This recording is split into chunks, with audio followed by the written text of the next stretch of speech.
Welcome everyone. Thank you for joining us. Our webinar today is entitled Fatty Acids, Making Clinical Sense of Lab Reports. Our guest speaker is Dr. Deanna Minich. My name is Warren Brown, Clinical Science Liaison for Genova Diagnostics. I will be serving as the moderator for today's webinar. We'd like to welcome Dr. Deanna Minich. Dr. Minich is a functional medicine trained clinician and researcher with a unique approach to clinical medicine that combines physiology and psychology. She has served on the Institute for Functional Medicine's Nutrition Advisory Board and Curriculum Committee, in addition to being a faculty member teaching nutrition for the Advanced Practice module for detoxification. Her academic background is in nutritional science, including a master's degree in human nutrition and dietetics from the University of Illinois, Chicago, and a Ph.D. in medical sciences from the University of Groningen in the Netherlands.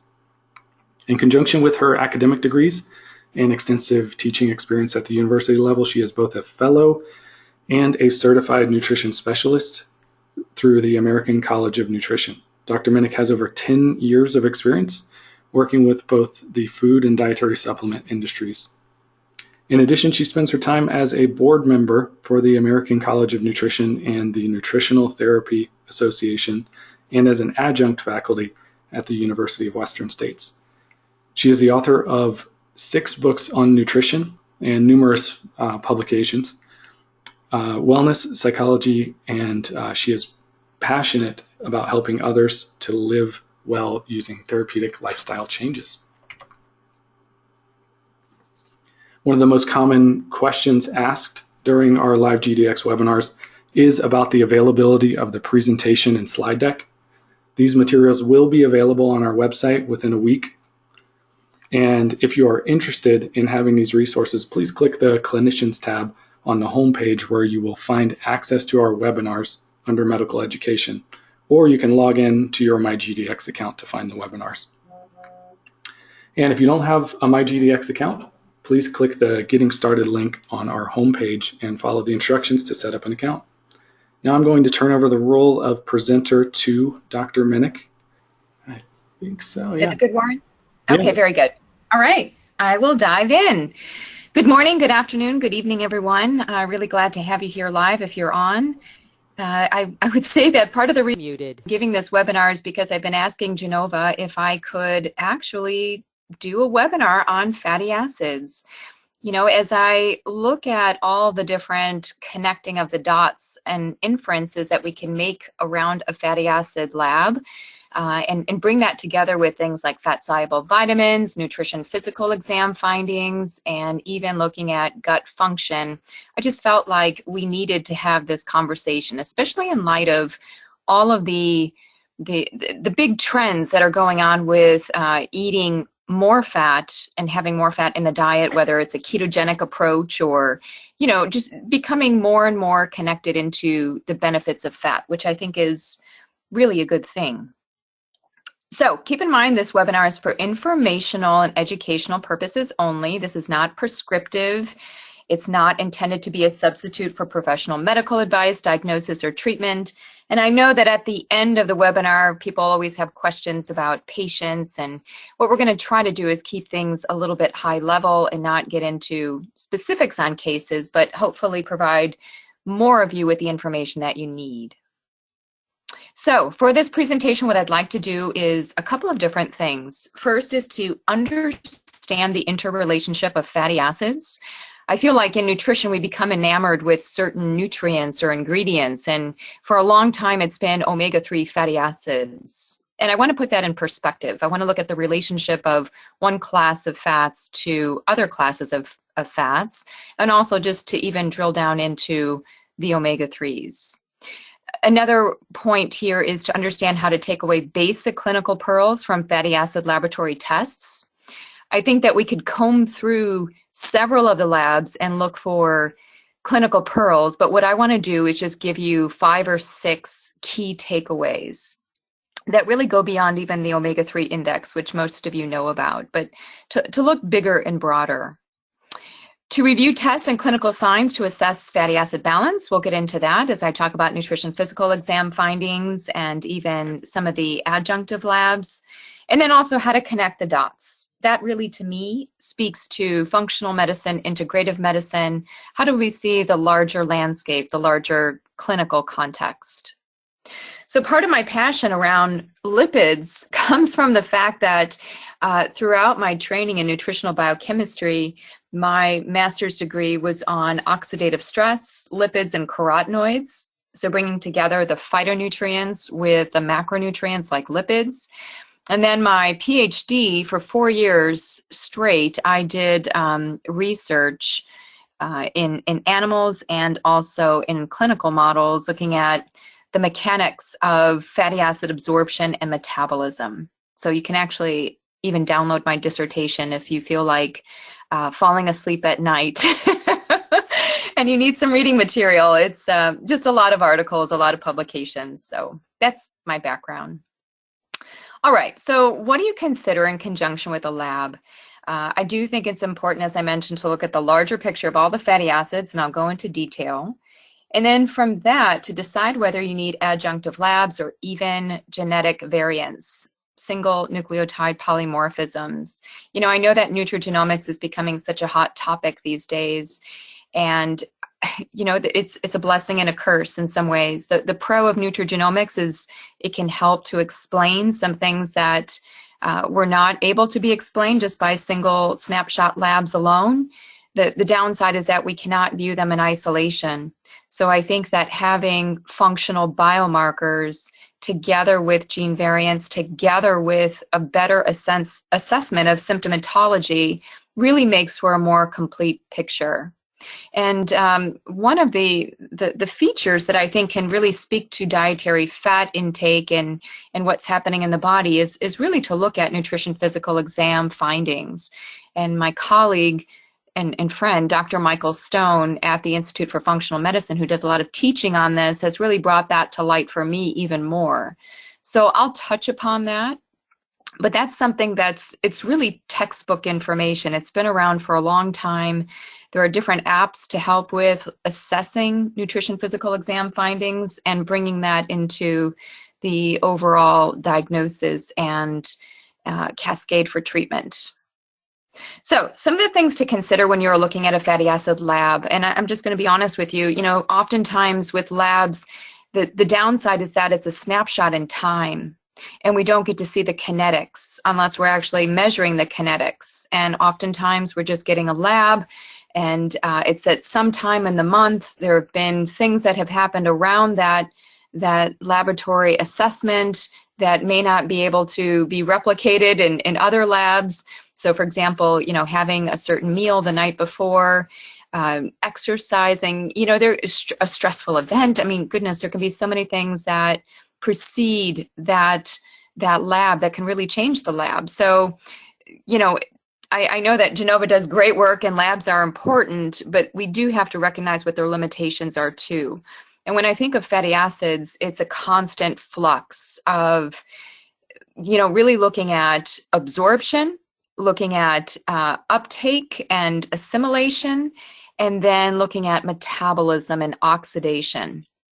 And the downside is that when we're looking at a lab, we cannot assess outright unless we're looking at breath, we're looking at giving a stable isotope labeled fatty acid and then measuring that in the breath and the body compartments. You know, it gets rather sophisticated. So I want us to be upfront in knowing what our limitations are as well, looking at a lab. So even this morning, I was commenting on somebody who was saying that they have been taking high amounts of vitamin D, but their levels don't go up. Well, we don't know what's happening. I mean, maybe we need to look at the active form of vitamin D. Maybe she's a fast metabolizer, or maybe she's not absorbing it.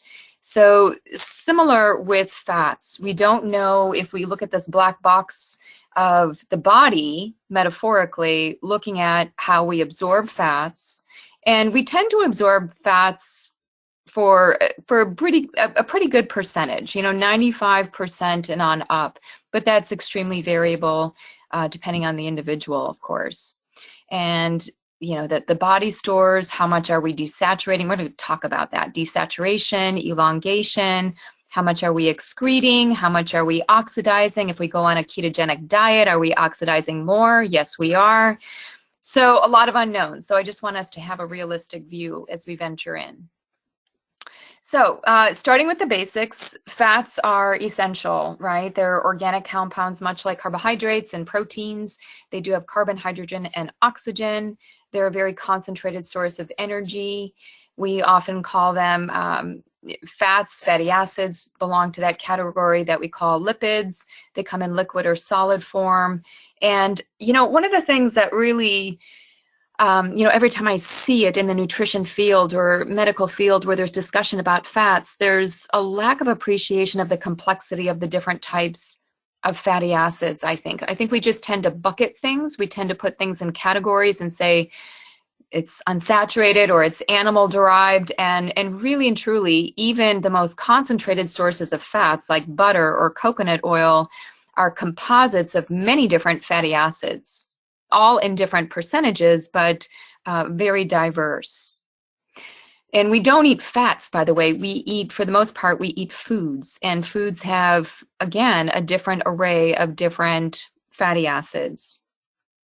So if we look at what do fatty acids do, so from a physiological standpoint, just to kind of get everybody on the same page, of course, it's a concentrated energy source. It provides raw materials that help in the control of blood pressure, blood clotting, inflammation, all other body functions. If you think about it, every single cell in the body is surrounded by a cell membrane that's comprised of lipids. And depending on the nature of those lipids, that can determine so much of that cellular function, the transport, the ability to create cell signaling and messages. So fats are integral to our entire structure and give us a sense of function. And so that's why it's one of the first foundations to really look at as it relates to pathology.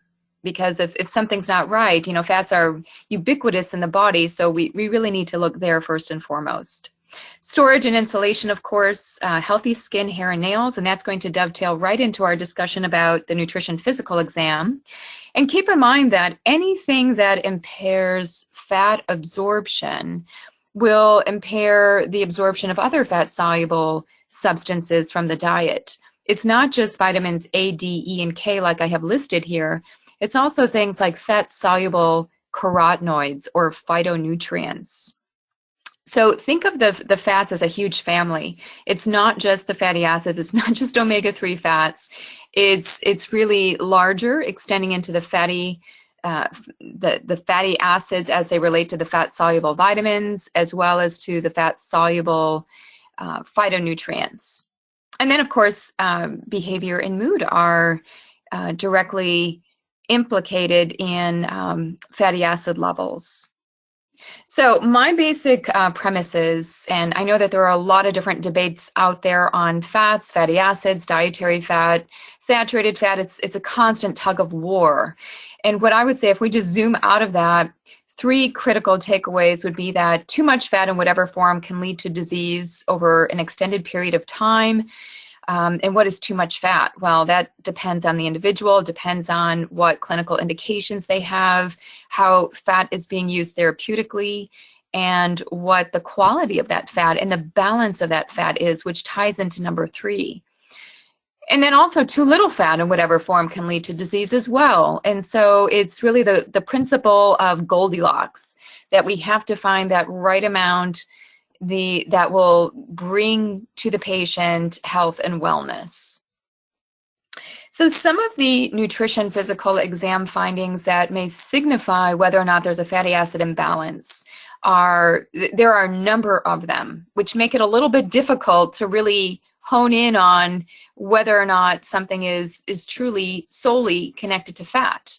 It could be connected to numerous things. So that's one of the precautions in looking at the nutrition physical exam, is that we have to look a little bit wider and broader and say, okay, well, this is a possibility that there could be a fatty acid imbalance here because I'm seeing this. These are the symptoms. These are the physical displays or manifestations. However, as I'm going to go through some of these, you're going to find that there could be numerous things that are connected into these different physical exam findings.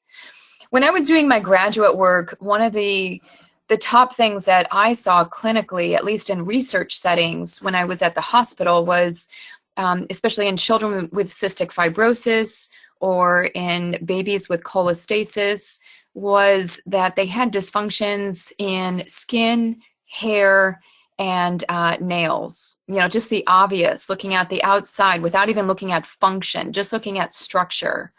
And even in the 1940s, when Burr and Burr did a lot of the work on essential fatty acid deficiency, that was some of the first, the general finding that they found in animals.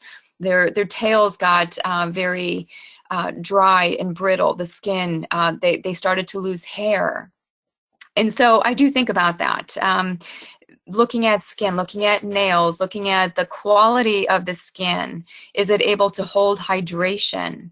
And is it widespread throughout the body? Usually the extremities is where you see that first and foremost. So the fingers, the palms, and then also looking at the feet, the toes, the heels, you start to see some of those first changes there. But you can also see it on the face.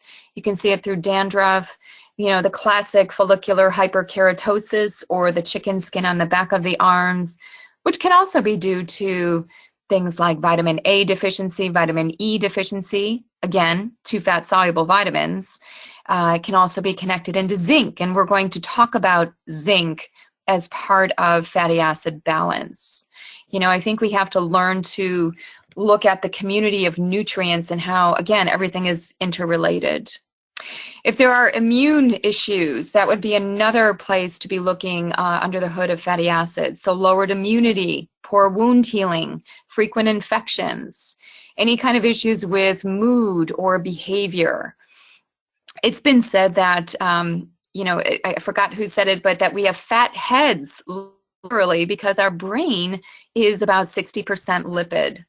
So we have to think about not just the amount of lipid, but the composition, the quality of that lipid in the brain, and how that's changing the transport of different substances. So on a very basic level, and I'll go through this quickly, if you think of the chemical structure, looking at saturated fat as a line and something that can densely pack in.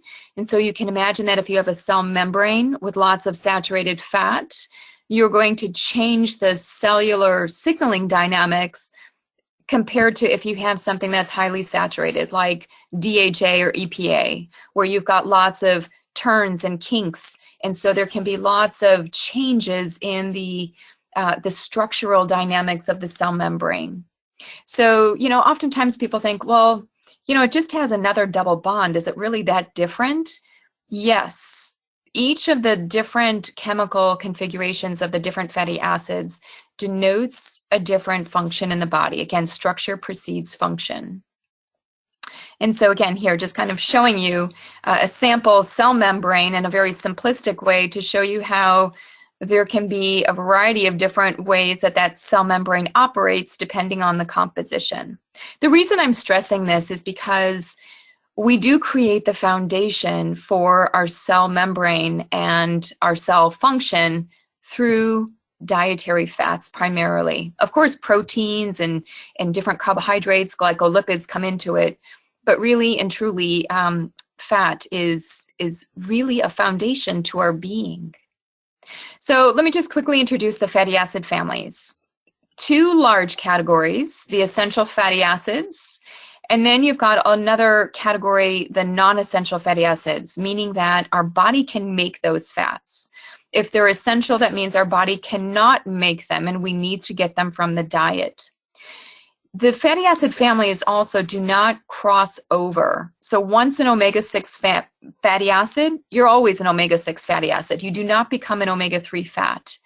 Similarly, the omega-3s stay within their family of origin. And then under the non-essential fats, we've got the saturated fatty acids of varying chain length, everything from short, medium, and long.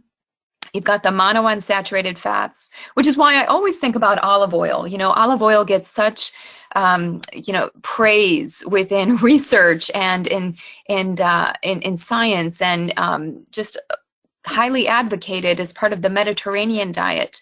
However, I have long believed that it's not really the monounsaturated fat in the olive oil, because our body can make those fatty acids. It can make oleic acid. But what our body cannot do endogenously is get a source of olive-derived polyphenols and a lot of the different phytochemicals. So I have a whole approach to how I even view a lot of these different fat sources. You know, the more that we can get unfiltered dietary fats, I think the better it might be, because we're getting a lot of the other constituents that come along for the ride that resided within the plant. Because again, we can make monounsaturated fats. It's not a big deal. There are certain polyunsaturated fats. So as we start to elongate and introduce desaturation, a lot of these different polyunsaturated fats we can also create. And trans fatty acids, there are some in nature that can be beneficial, and then there are some that we get within processed foods, and I'm going to talk about that with respect to the lab. So again, just to revisit this, and this is important, and you will get these pathways on the Genova lab reports. So you don't have to memorize this. You don't have to say, uh-oh, I better, remember each of these different compounds. What I think is important here is that we've got what I call the mother fatty acid, the point of origin, where we've got a precursor in both of the respective essential fatty acid families. So alpha linolenic acid in the omega-3 and linoleic acid in omega-6. And as they go through this process of becoming desaturated and elongated, we find ourselves with the long-chain polyunsaturated fats in those respective categories. Now, one of the things I do want to call out here is the conversion of some of the long-chain fats into the different series of prostaglandins. So we all know about the prostaglandin series from the 3 series, right? The anti-inflammatory series of prostaglandins derived from EPA. And this is why there's been so much discussion around supplementation with EPA over the years in an effort to reduce inflammation. What we're now learning is, and this is some of the newer research from Charles Sirhan and a number of other researchers, looking at what are the metabolites of some of these longer chain essential fats. So looking at resolvins, lipoxins, looking at how these are mediating the process of inflammation and curtailing it eventually. Now, one of the other pieces, if we go over to the omega-6 family quickly, and I'm going to bring this up when we look at the labs, but I know that omega-6 has really had a bad reputation because our diet is very high for the most part in a lot of the different seed oils, whether it's sunflower seed or it's corn or it's soy, just different plant-based oils. And so we tend to run high on omega-6. And one of the features is, some people wonder, well, how do we get beneficial amounts of the good, healthy omega-6 that funnel on into the anti-inflammatory series 1 prostaglandins? So I do think that for some time we've been so focused on omega-3, that's become the target, that I don't want us to forget the balance with omega-6, and that in some cases it may be warranted to supplement with targeted sources that will provide the good, healthy omega-6 metabolites to funnel into some of the series 1 prostaglandins that are required for atopy, autoimmune conditions, etc. So sometimes I think we can go a bit overboard on omega-3. Keep in mind that, balance does apply here. It's not just more omega-3 is better. Of course, we also look at arachidonic acid as part of the series 2 inflammatory related prostaglandins. And again, it's only if it's excessive, it becomes inflammatory. We do need a certain amount of arachidonic acid as well, even in the brain. The omega-6s I just covered really go into so many different functions and processes in the body.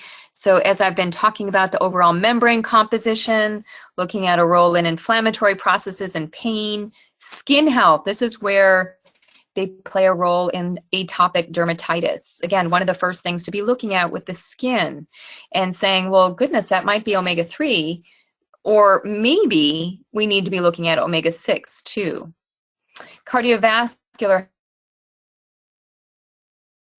health, I'll just kind of go through some of the general literature on that.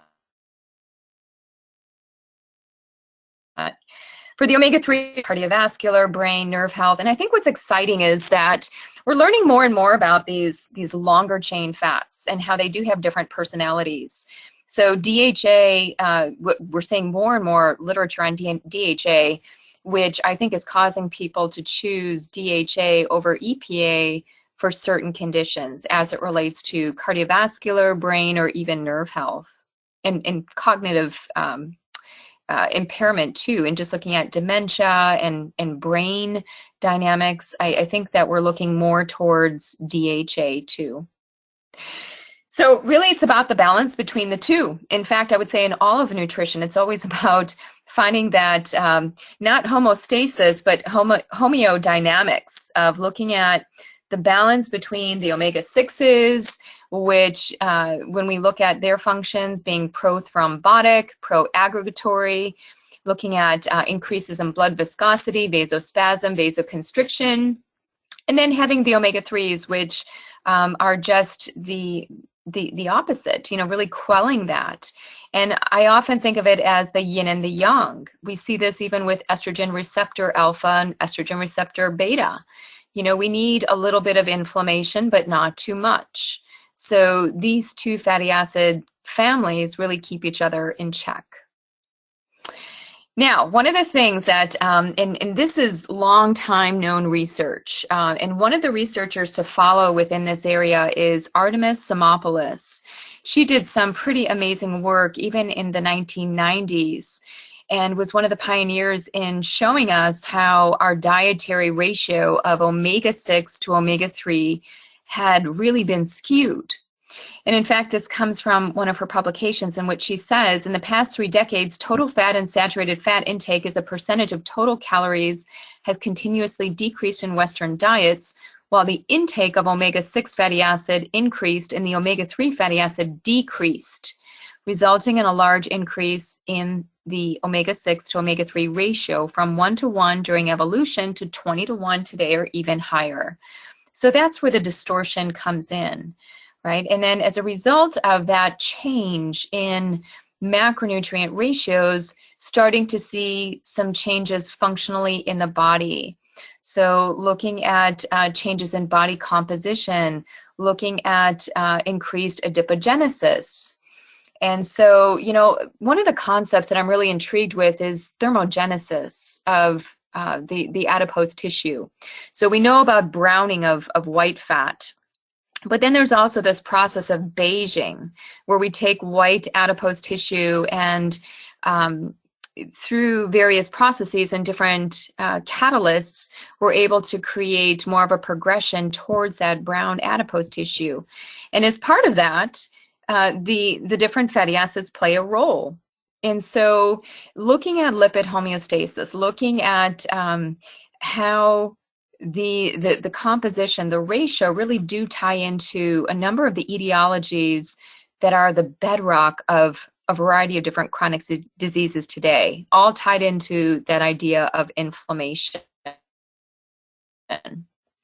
So from Dr. Simopoulos' work, she looked at the different ratios and correlated those ratios with different diseases. And in general, what we're trying to aim towards is something along the lines of 4:1. And in some cases, people would say 2:1 or 1:1, having that ratio of omega-6 to omega-3 fatty acids.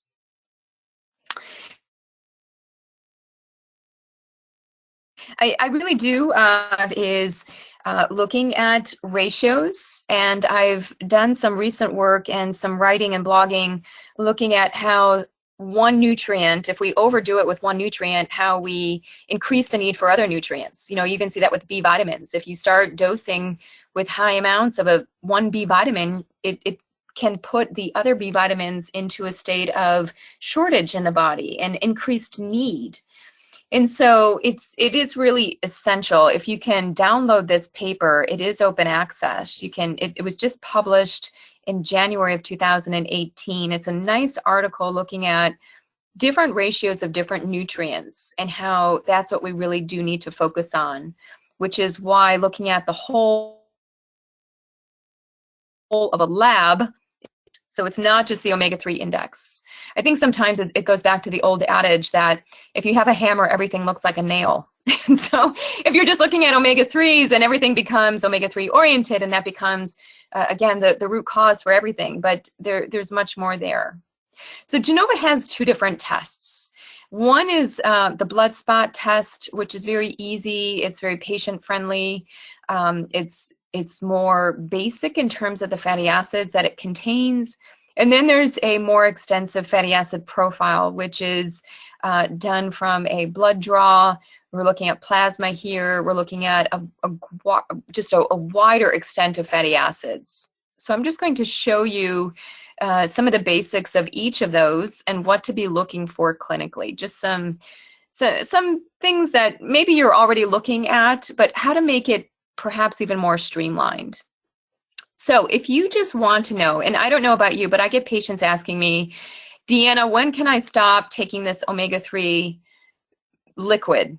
You know, it's just something that, you know, they get tired of. They're not doing it consistently. And one of the ways to gauge that is by looking at their fatty acid profile. And you can quickly do an omega-3 index. And I would say probably every 3 to 4 months to really weigh in on the omega-3 index to look at the integration into the red blood cell membrane. And so this is one easy way where you get 12 different metabolites or features of this lab where you can quickly go to the omega-3 index and say, okay, do we need to supplement? Do we need to pay attention to some of the omega-6 fatty acids? I think that this is a really nice basic panel, not very expensive, that one can tap into to get some further gauge on supplementation. You know, because otherwise supplementation is just kind of a shot in the dark. If you don't have actual labs to measure to, you know, in addition to symptoms, of course, but with symptoms, there can be a variety of different things. So when you do the lab, you know.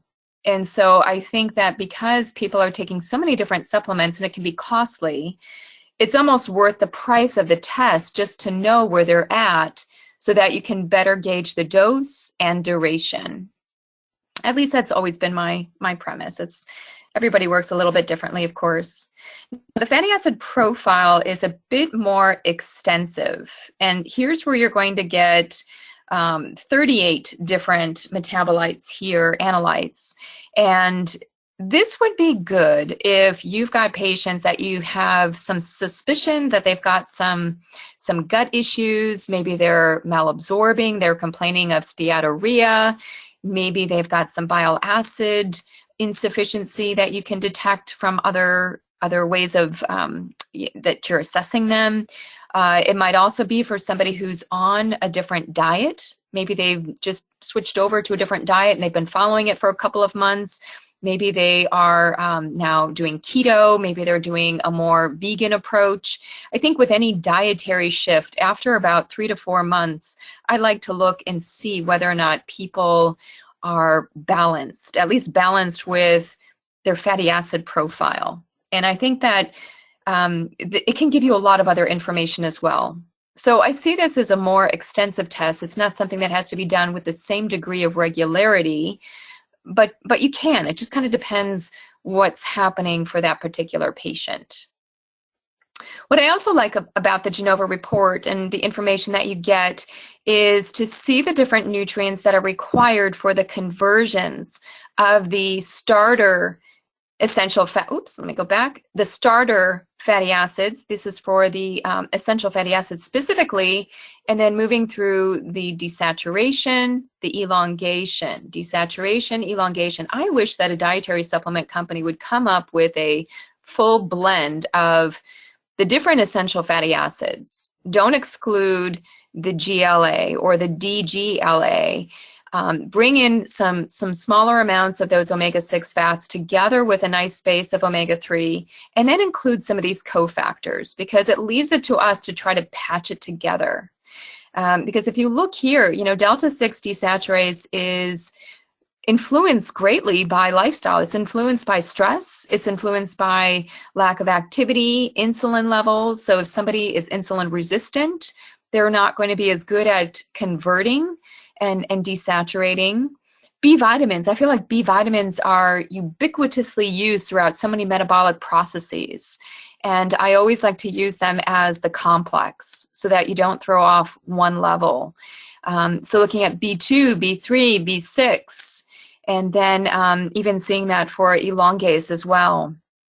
So really important to remember that. I just wanted to put that in your ear, that it's not just about the fatty acids. And if you have a patient who's vegan and who may not be doing the algal source of DHA, all the more reason to make sure that the alpha-linolenic acid that they're taking in through food is properly converted, because this conversion does not happen very efficiently.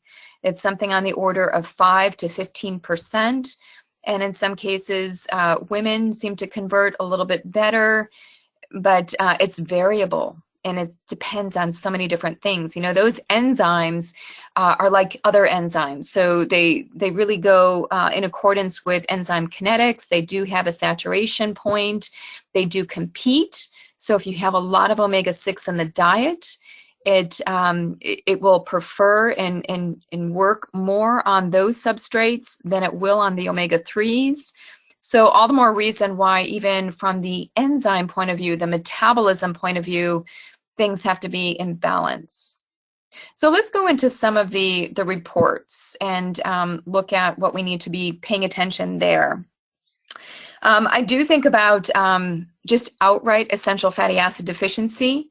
You probably don't see this in so many patients. It's not very common these days, unless people are on or they have something happening to their digestive system.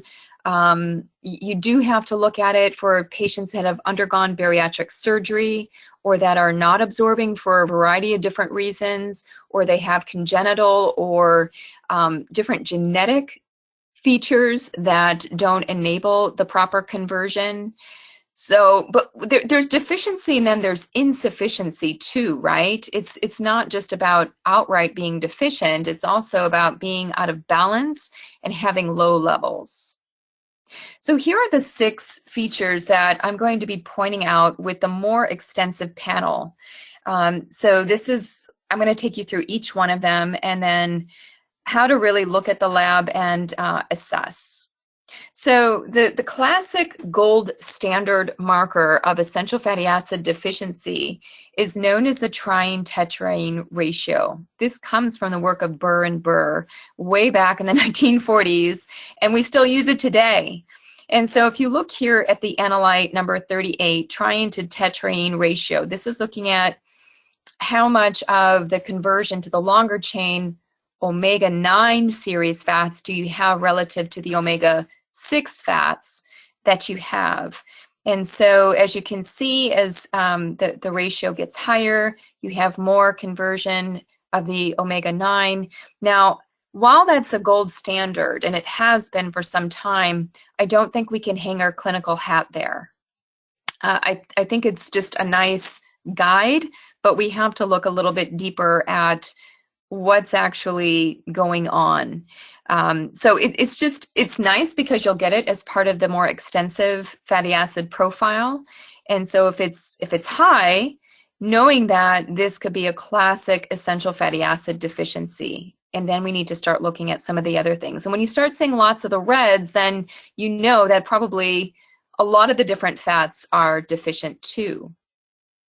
So the omega-3 index is probably something that all of you are relatively aware of.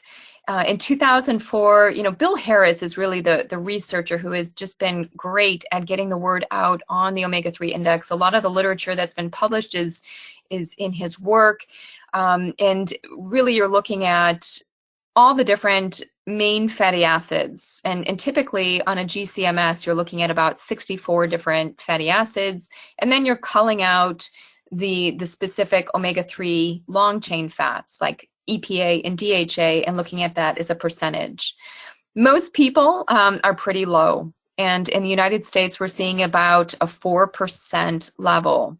Whereas if you look in other cultures, like in Japan, you typically find a doubling of that, about 8%. And it's those higher values that are correlated with greater protection against cardiometabolic risk and other factors, but primarily cardiovascular issues.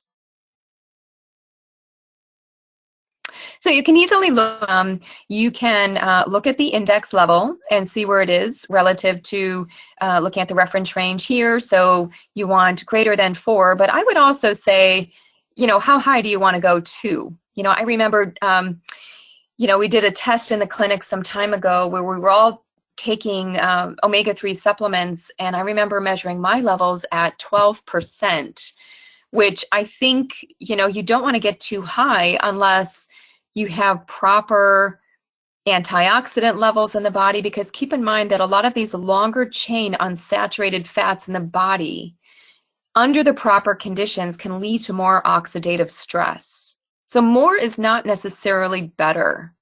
So in the literature, again, that 8% level is what's talked about as being cardioprotective. So you can also use the omega-6 to omega-3 ratio, which is nice that that's there and presented. And again, different ranges that have been recommended here, anywhere between 4-to-1 or 2-to-1 or 1-to-1. But you don't want to be seeing this over in the red. That would indicate definite changes in the diet. All right, and then also with higher omega-3 index scores, what we also tend to see is greater levels of these pro-resolving lipid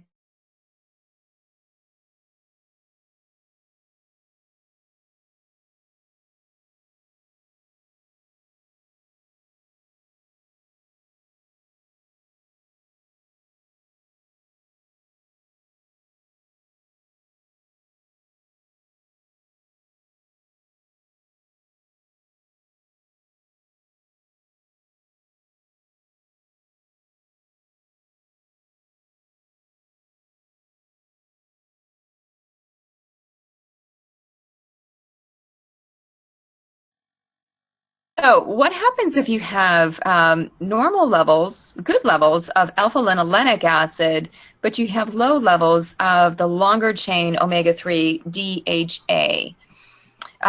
So here's where we would see that we need an increased need potentially for supplementation. There may be some issues with elongation and desaturation. And as I mentioned, that the conversion of ALA to DHA is rather paltry. Typically between 5 and 15%. So in this case, we may want to be thinking about including some of the cofactors that are required, as I mentioned to you, for elongation and desaturation. If you do need to bring in omega-3 supplements, it's also essential that you're asking the supplement manufacturer about how their omega-3s are processed, whether they're toxin-free, are they pharmaceutical grade. And please look at the packaging of the omega-3 oil. Because fats degrade under heat, light, and oxygen, and also interact with plastic, you would definitely want to have a darkened bottle. And I usually like to tell people to buy smaller bottles rather than larger, so that you don't have to continue to open it and expose it to oxygen. So can adults adequately convert alpha-linolenic acid to EPA and DHA? As I mentioned, not very efficient, that conversion between 5 and 15%. And if you have a patient with a diet which is really high in omega-6, oftentimes this conversion is further reduced because of the competition for the desaturase and other enzymes. So supplementation may be warranted. There are some differences in EPA versus DHA, depending on the population, of course. My rule of thumb here is to have a combination of both, and in certain conditions, bringing out therapeutic levels of either, depending on what's happening for the patient. But I do think that getting good baseline levels is important. And if you look at what occurs naturally, just in the wild, in fish as an example, it's typically about 18% EPA and 12% DHA. So there's slightly more EPA versus DHA, at least in fish sources. So I put in here, I'm not going to take you through it, but I did put in here some efficacious doses that have been studied for different clinical conditions, and I broke them out into EPA supplementation as well as DHA. And if you do have questions as we go, we can talk about the ethyl ester versus the triglyceride form of EPA. I think that they're both, they both have merit, and if you're using omega-3 supplementation over time, then essentially both of these different forms will equilibrate. The ethyl ester form is typically used because it concentrates better, whereas the triglycerides some people prefer because that's the form found in nature. DHA, I put some levels here as well, so when you see the slides, you can look at this a little bit more carefully. Again, looking at neurological issues, looking at age-related macular degeneration, atrial fib, dementia, hyperlipidemia. Just a couple of other panels before we close and take questions. So, as I mentioned before, we can infer if there are some deficiencies in some of the enzymes. So when we have low DGLA, specific here, so 20 carbons, 3 double bonds, and N-6, it's an omega-6 fat. What we may infer here is that there could be some issues with elongase. So maybe it's not desaturase. Maybe that's not the roadblock. Maybe it's elongase, in which case, and especially if you start to see that a lot of these other fatty acids tend to be lower and the overall percentage is lower, I would be thinking about these vitamin and mineral cofactors.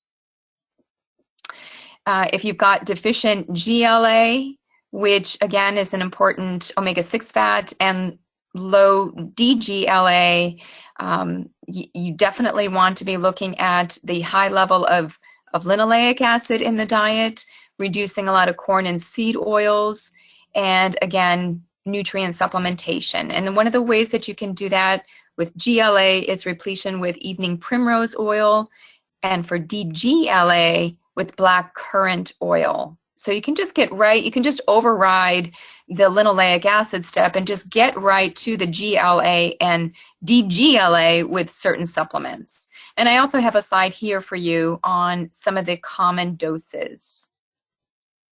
I did want to mention too that zinc needs to be considered, and I have a number of reasons here. This is a great article talking about how when we supplement with essential fatty acids, it can actually exacerbate zinc deficiency or insufficiency. And in fact, it's not just zinc, really. The authors in this article focused on zinc, but it could be all of those cofactors that we are supplementing or need to have as part of the process of metabolism. And don't even forget, you know, looking at the citric acid cycle, looking at nutrients for oxidative phosphorylation too. There's a larger web here. So I just want to, again, impress upon you the importance of that, which brings us into something like the NutrEval, actually looking at the levels of certain vitamins and cofactors that are required for these processes.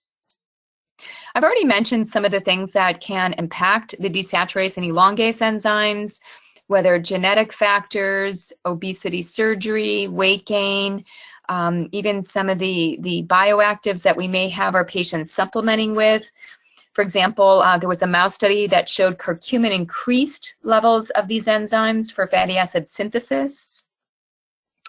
Magnesium deficiency can also change the activity of these enzymes. And keep in mind that B6 and magnesium work hand in hand, and B6 is required for desaturase and a number of these different enzymes. All right. Trans fats. This is something on the larger fatty acid profile. If you have a patient who has high trans fat levels, one of the things that I think of is that this could be a marker of processed food consumption, that they're actually eating a lot of processed foods that contain trans fats. And what you can do to validate that is look at inflammatory markers like hsCRP to see if they're actually being impacted by the levels of trans fat. You can also take that same principle into high levels of omega-6 fats too. So I'm not going to take you through all of the data on trans fat, but I did do a recent literature review just to see if there was anything new. I think that most people are aware of the danger of trans fats, that these are a mechanically produced fat. They're not, there are some that are not found in nature, and the risk of cardiovascular disease and lipid dysfunction in people with high trans fat intake is rather well known. We tend to see more inflammation, which is why I'm mentioning looking at things like hsCRP or even fibrinogen. Palmitic acid may be something, you know, most times people don't think about this in a lab. I do think about palmitic acid. It's the only one of the saturated fatty acids that I do look at with more caution, which is why I'm not a person who advises dietary palm oil. I know that that's seen in some health food circles, having more palm oil because it's got the carotenoids, but we also get a large amount of palmitic acid, and palmitic acid is connected to greater atherogenic risk. And this particular study here, this is a more recent study looking at high palmitic acid levels being associated with higher levels of resistant and increased diabetes. So as people are following a more ketogenic approach and having more fats, this would be one of the fats that I'd be looking at on their panel.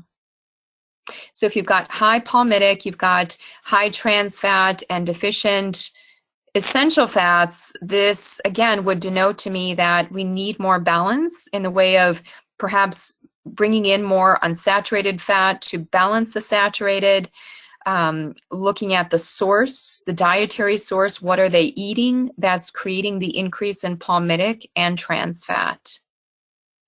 Now, I want to connect the dot. I know that I'm going a little bit longer than my 45 minutes here, and we will have time for questions. I hope that some of you will stay on. But I do want to mention fat-soluble vitamins because it ties right into fatty acids. So looking at very select populations where there have been, whether some surgeries or genetic issues that create greater risk for patients. And so these are a number of the different ones, but even poor nutritional status, you know, not even taking in the fat-soluble vitamins or not having them under conditions they're going to be absorbed, like with a meal. That's really important. And so looking at Genova's fat-soluble vitamin panel in conjunction with the fatty acid profile, I think is a really nice way to see the broader view of, do they have fat malabsorption? Is this being functionally detected through different fat-soluble vitamins? Can you see decreased levels? And what I like is that we're looking not just at the A, D, E, and K, we're also looking at coenzyme Q10, which tracks very closely with vitamin K. We're also looking at beta-carotene, which can be important, in fact, for even fertility issues. So really important to be looking at these vitamins, right? You know, looking at the fat-soluble vitamins as well as the fatty acid profile is that you're just seeing an overall low level, just as a composite, low fats and low fat-soluble vitamins. It may be worthwhile to bring in some of the different labs for digestion and absorption.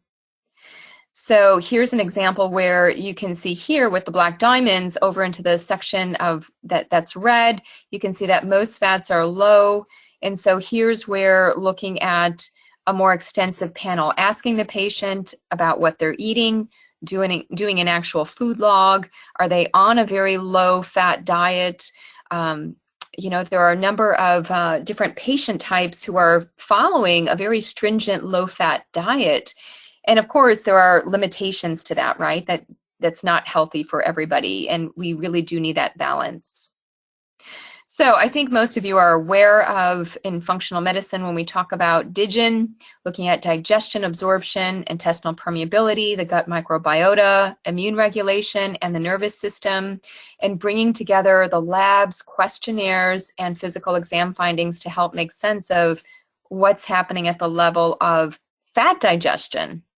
So looking at lipase, which is secreted in the stomach, very sensitive to acid, and has a short half-life.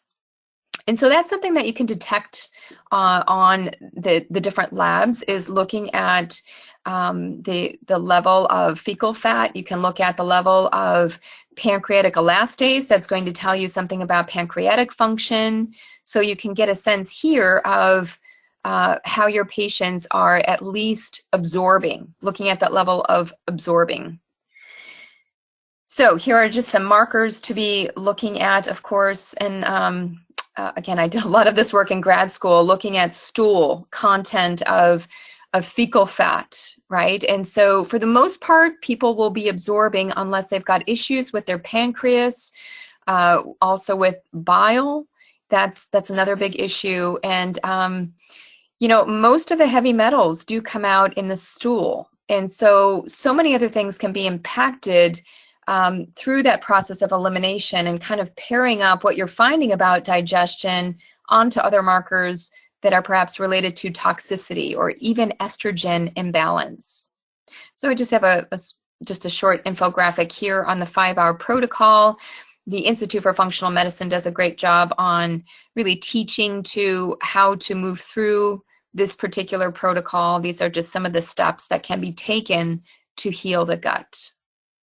And of course, some of the tests that you can bring in. I have talked about the Nutribel. I do like to have measures of nutrient levels so that we can get a better sense of what's required with supplementation if needed, or even the diet changes, or even what's going on mechanistically. I think that this can help put it in perspective, especially because so many of these different vitamins, minerals, and antioxidants are implied in the whole fatty acid cascade. All right, so I'm going to stop there. Thanks for being patient with me, going a little bit longer. And I want to spend some time, if we can, to address some of your questions. So thank you all. Thank you, Dr. Minich. That was a fantastic presentation. We received a ton of questions, and I realize we only have a couple minutes left, but we'll get through as many as we can. First question is, which is better for measuring omega-3 levels, for increasing omega-3 levels rather, fish or dietary supplements? Do you have an opinion on that? Yeah, that's a really good question and an active area of debate. I think you have to look at your particular patient, right? And so number one, do they eat fish? Are they eating lots of leafy greens? Do they have a good source of nuts and seeds? And if they do, really asking them about what their intake is like, because of course we know that fish can be a source of methylmercury. It can attenuate a lot of the effects of omega-3s in the body. And so I would say always start with food. You know, that's always my preference, is food first. Try to fortify the diet. And then if that's not working, or if somebody has increased levels of inflammation, or they have just other levels relating to their metabolism, chronic issues, outright symptoms, and nutritional physical exam findings that would lead you to think that there could be something more, then to start thinking about a broad-based supplement that, again, is clean, it's well-made, and bringing that in at a level. And I would say to probably look at their omega-3 levels. So to do the very basic blood spot profile, just to see where they're at to start. And patients love numbers, right? So if you get the baseline and then you start tracking them with supplements, they can see things going up.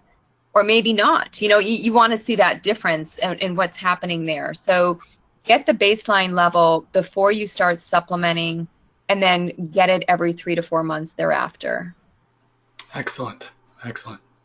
Well, thank you again for a wonderful presentation. We will have to end here, bring this presentation to a close in the interest of time. For additional educational materials, we'd like to encourage you to visit our website, gdx.net. On the website, you'll find sample reports, specimen collection instructions, and other information on Genova profiles. Also, please feel free to contact our client services team at the phone numbers listed here if you have additional questions or if you need help in setting up a Genova account. Finally, we'd like to encourage all of our attendees to look for the upcoming webinars. Next month, we have Dr. Filomena Trindade presenting on HPA axis dysfunction. Thank you again, Dr. Minich, for a fantastic presentation. Thank you so much. Thanks, everyone. Thank you.